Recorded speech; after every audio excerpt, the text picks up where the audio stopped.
الرحمن الرحیم۔ صحیح بخاری حدیث نمبر 601۔ سالم بن عبداللہ بن عمر رضی اللہ تعالی عنہ اور ابو بکر بن ابی حثمہ نے حدیث بیان کی کہ عبداللہ بن عمر رضی اللہ تعالی عنہ نے فرمایا کہ نبی کریم صلی اللہ علیہ وسلم نے عشاء کی نماز پڑھی اپنی زندگی کے آخری زمانے میں۔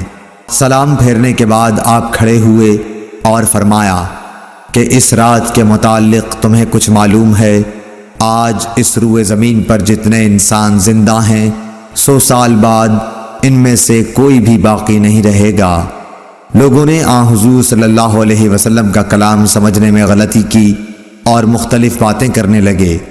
ابو مسعود رضی اللہ تعالیٰ عنہ نے یہ سمجھا کہ 100 برس بعد قیامت آئے گی، حالانکہ آپ کا مقصد صرف یہ تھا کہ جو لوگ آج اس گفتگو کے وقت زمین پر بستے ہیں ان میں سے کوئی بھی آج سے 1 صدی بعد باقی نہیں رہے گا۔ آپ صلی اللہ علیہ وسلم کا مطلب یہ تھا کہ 100 برس میں یہ قرن گزر جائے گا۔ صحیح بخاری حدیث نمبر 602۔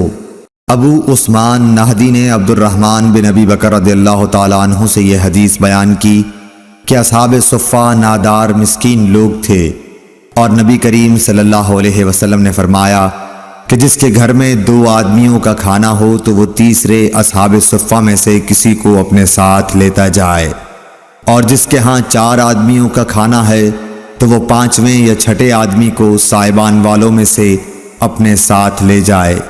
پس ابو بکر 3 آدمی اپنے ساتھ لائے اور نبی کریم صلی اللہ علیہ وسلم 10 آدمیوں کو اپنے ساتھ لے گئے۔ عبد الرحمن بن ابی بکر رضی اللہ تعالی عنہ نے بیان کیا کہ گھر کے افراد میں اس وقت باپ، ماں اور میں تھا۔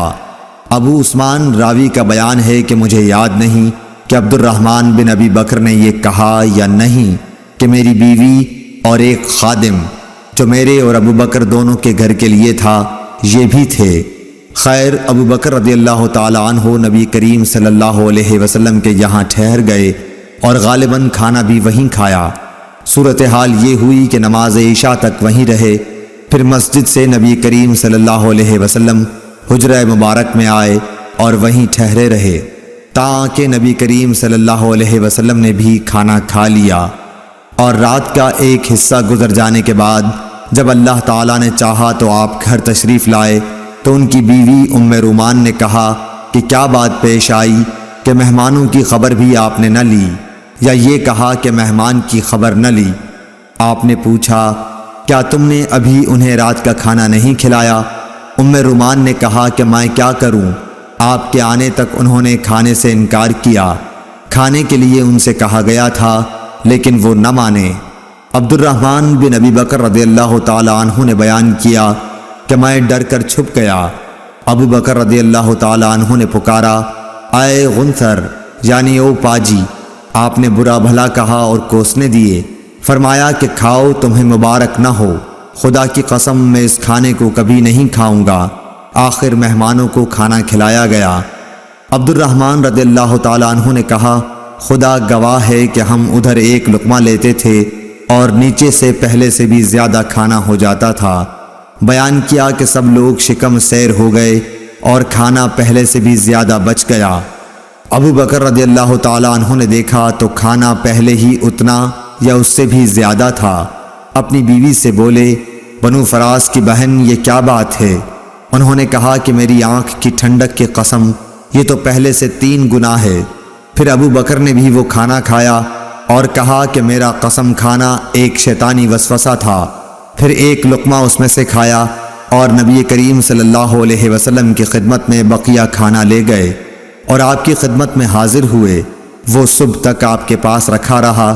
عبد الرحمن نے کہا کہ ہم مسلمانوں کا ایک دوسرے قبیلے کے لوگوں سے معاہدہ تھا اور معاہدے کی مدت پوری ہو چکی تھی۔ اس قبیلے کا وفد معاہدے سے بات چیت کرنے مدینے آیا ہوا تھا۔ ہم نے ان میں سے 12 آدمی جدا کیے اور ہر ایک کے ساتھ کتنے آدمی تھے اللہ کو ہی معلوم ہے۔ ان سب نے اس میں سے کھایا۔ عبد الرحمن رضی اللہ تعالی عنہ نے کچھ ایسا ہی کہا۔ صحیح بخاری حدیث نمبر 603۔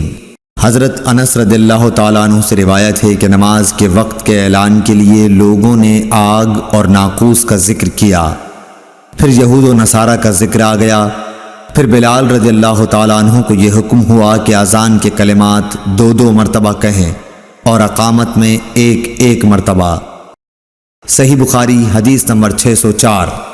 نافع نے خبر دی کہ عبداللہ بن عمر رضی اللہ تعالیٰ عنہ کہتے تھے کہ جب مسلمان ہجرت کر کے مدینہ پہنچے تو وقت مقرر کر کے نماز کے لیے آتے تھے، اس کے لیے اذان نہیں دی جاتی تھی۔ ایک دن اس بارے میں مشورہ ہوا، کسی نے کہا نصارہ کی طرح 1 گھنٹہ لے لیا جائے، اور کسی نے کہا کہ یہودیوں کی طرح نرسنگا بگل بنا لو، اس کو پھونک دیا کرو۔ لیکن حضرت عمر رضی اللہ تعالیٰ عنہ نے فرمایا کہ کسی شخص کو کیوں نہ بھیج دیا جائے جو نماز کے لیے پکار دیا کرے۔ اس پر حضرت صلی اللہ علیہ وسلم نے اسی رائے کو پسند فرمایا اور بلال سے فرمایا کہ بلال اٹھ اور نماز کے لیے اذان دے۔ صحیح بخاری حدیث نمبر 605۔ ایوب سختیانی نے ابو قلابہ سے انہوں نے انس رضی اللہ تعالیٰ عنہ سے روایت کیا ہے کہ حضرت بلال کو حکم دیا گیا کہ اذان کے کلمات 2 مرتبہ کہیں اور سوا قد قامت الصلاۃ کے تکبیر کے کلمات 1 دفعہ کہیں۔